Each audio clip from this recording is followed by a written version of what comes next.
గౌరాంగ గౌరవ చేతగా శనివారము శక్తిలా ఏకాదశి ఉపవాసము మరునాడు 6:25 నుంచి 10 గంటలలోగా పారణం అంటే భగవంతు ప్రసాదం తీసుకోవటం. ఆ రోజంతా ఏకాదశి ఉపవాసం పాలు పండ్లు తీసుకోవాలి, ఆరోగ్యం బాగా ఉంటుంది. గౌడీ మఠంలో రాసింది కృష్ణం వందే జగద్గుణం కృష్ణ వాసుదే ఉంటే భగవంతుడి యొక్క భక్తితత్వం వస్తుంది. కృష్ణం వందే జగద్గుణం చాలా గొప్పది ఏకాదశి.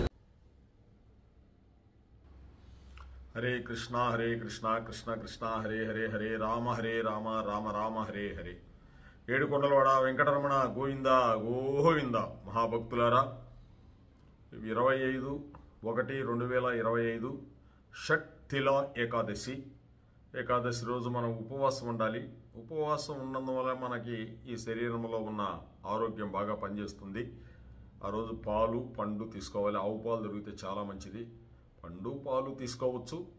ఎందుకంటే ఈ శరీరం 15 రోజులకు ఒకసారి ఏకాదశి వస్తుంది. ఈ 15 రోజుల్లో మన శరీరంలో వేస్ట్ అంతా కూడా ఆ రోజు క్లీన్ చేసుకుంటుంది. అందులో ఏకాదశి గొప్ప వ్రతం. అందులో ఇప్పుడు వచ్చిన ఏకాదశి చాలా గొప్పది. మాఘమాసంలో బహుళ పౌర్ణం బహుళ రోజు వస్తుంది. మాధవ మాసం అంటారు దీన్ని. ఈ ఏకాదశి వ్రతం భవిష్యత్ పురాణంలో శ్రీ పులస్త్యుడు దాల్భ్యుడు అనే ఋషీశ్వరులు ఇద్దరు చెప్పుకుంటూ ఉన్నారు. ఈ ఏకాదశి వ్రతం ఆచరించడం వల్ల ఏమి పుణ్యం కలుగుతుంది అని, సర్వ పాపాలు నశిస్తాయని చెప్తున్నారు వాళ్ళు. సరే, లక్ష్మీదేవి నారాయణుడి యొక్క అనుగ్రహం కలుగుతుంది. లక్ష్మీనారాయణ అనుగ్రహం కలుగుతుంది. ఈ ఏకాదశి రోజు నువ్వులు ఎన్ని దానం చేస్తే అంత మంచిది. అన్ని సంవత్సరంలో ఊర్ధ్వలోకాల్లో ఉంటారు. ఊర్ధ్వలోకాలంటే మనకి పైన ఉండే కదా లోకాలన్నీ. ఊర్ధ్వలో కింద అధోలోకాలు, పైన ఊర్ధ్వలోకాలు. అయితే ఈ ఏకాదశి అప్పుడు తిలా హోమము, తిలతో హోమం చేయాలి. తిలలను శిరస్సుపై ధారణం చేసుకోవాలి. తిలా స్నానం చేయాలి, తిలా తర్పణాలు చేయాలి, తిలా దానం చేయాలి, తిలా భోజనం చేయాలి. తిలలు అంటే నువ్వులు, వాటితో చేసుకోవాలి ఇవన్నీ. అందుకోసం షట్ తిలా అంటే 6 రకాలుగా తిలా హోమము, శిరస్సుపై తిలలు ధరించుట అంటే నువ్వులు, తిలలతో స్నానం చేయుట, నువ్వులతో తర్పణం ఇవ్వట, నువ్వులతో దానం చేయుట, నువ్వులతో ఆహారం తీసుకోవట. ఇది షట్ తిలా ఏకాదశి. ఈ విధంగా ఏకాదశి రోజు వ్రతం ఆచరించాలి. చక్కగా ఒకప్పుడు ఒక బ్రాహ్మణ స్త్రీ, ప్రాచీన కాలంలో ఒక బ్రాహ్మణ స్త్రీ ఉండేది. ఆవిడ అన్ని దానాలు చేస్తూ ఉండేది. కొందరు గృహాలు కట్టిస్తూ, కొందరికి ఏదేదో చేస్తూ ఉండేది. కానీ అన్నీ చేసేది కానీ ఆవిడ బ్రాహ్మణులకి, వైష్ణవ భక్తులకి, సాధువులకి, భక్త బృందానికి కానీ ఒక పూట అన్నదానం కూడా చేయలేదంట. పశుపక్షాదులకు కూడా ఇంత అన్నదానం కూడా చేయలే. సరే, భగవంతుడు నారాయణుడు ఏమైనా పరీక్ష చేయదలుచుకొని వచ్చి భిక్షాందేహి మాత అన్నాడు. ఆవిడ తీసుకొచ్చి ఒక మట్టి ముద్ద వేసింది ఆ భిక్షను. అదే పరమ పదార్థంగా స్వీకరించి భగవంతుడు సంతుష్టుడై వైకుంఠ లోకానికి వెళ్ళిపోయాడు. ఈమె ఈ ఏకాదశి వ్రతాలు చేస్తూ ఉంది కాబట్టి ఏవాడు కూడా కొన్ని రోజులకి శరీరం వదిలేసి వైకుంఠ లోకానికి వెళ్ళిపోయింది. వెళ్ళిపోతే అక్కడ గృహం ఉండేదానికి అన్నీ ఉన్నాయి. ఏ లోకానికి సంబంధించిన ఆ లోకంలో ఉంటాయండి. ఏ లోకంలోకి వెళ్తే ఆ లోకంలో ఉంటాయి. భూలోకంలో ఏ ఉండాలో అవి ఉంటాయి. ఇంకొక లోకంలో ఏ ఉండాలో అవి ఉంటాయి. దేవలోకంలో ఏ ఉండాలో అవి ఉంటాయి. బ్రహ్మలోకంలో ఏ ఉండాలో అవి ఉంటాయి. ఏ లోకానికి ఆ లోకమే. సరే, వైకుంఠ లోకంలో అంతా బాగానే ఉంది. కానీ ఆవిడకి తినేదానికి తిండి దొరకటం లేదు. అప్పుడు ఆవిడొకటే అనుకునింది, ఏంటి నేను ఇన్ని దానాలు చేశాను, ఇన్ని ధర్మాలు చేశాను, ఏంటి నాకంటే. అప్పుడు నారాయణుడు ఆవిడ దగ్గరికి వచ్చి, అమ్మా, నువ్వెంతో భక్తురాలివి, నా ఎడల భక్తి శ్రద్ధలతో సంతోషాన్ని కలిగించావు. కానీ నీవు మత్స్యలోకానికి వెళ్ళిపో, మళ్ళీ భూలోకానికి వెళ్ళిపోయి నీ గృహందే ఉండు. కొన్ని దినాలు దేవతలు వస్తారు నీ దగ్గరికి భూలోకానికి. వాళ్ళు వచ్చిన తర్వాత మీ ఇంటికి వచ్చి తలుపు తడతారు. నువ్వు ఏకాదశి వ్రతం గురించి చెప్పు, అది షట్తిలా ఏకాదశి వ్రతం గురించి చెప్పు అని అడుగు. ఆ ఏకాదశి వ్రతం గురించి నీకు చెప్తారు.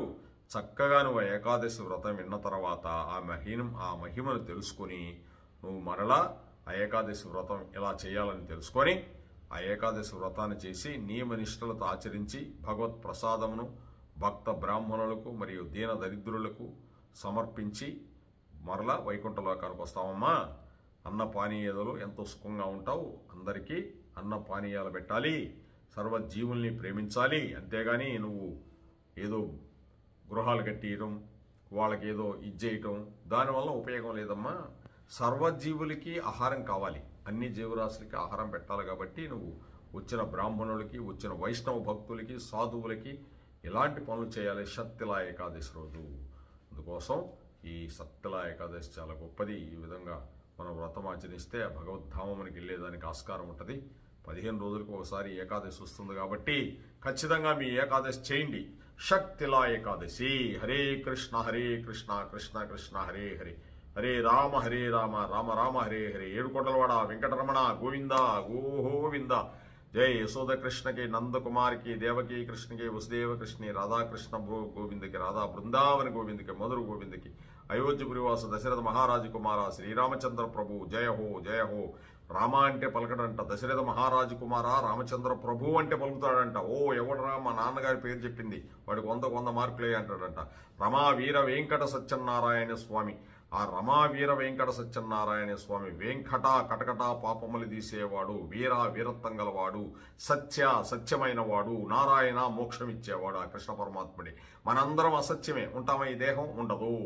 నారాయణుడు ఒక్కడే సత్యమైన వాడు. అందుకోసమే రమా వీర వెంకట సత్యనారాయణ స్వామి ఆ కృష్ణ పరమాత్ముడు. వసుదేవసుతం దేవం కంసచానూరమర్ధనం దేవకీ పరమానందం కృష్ణం వందే జగద్గురుం.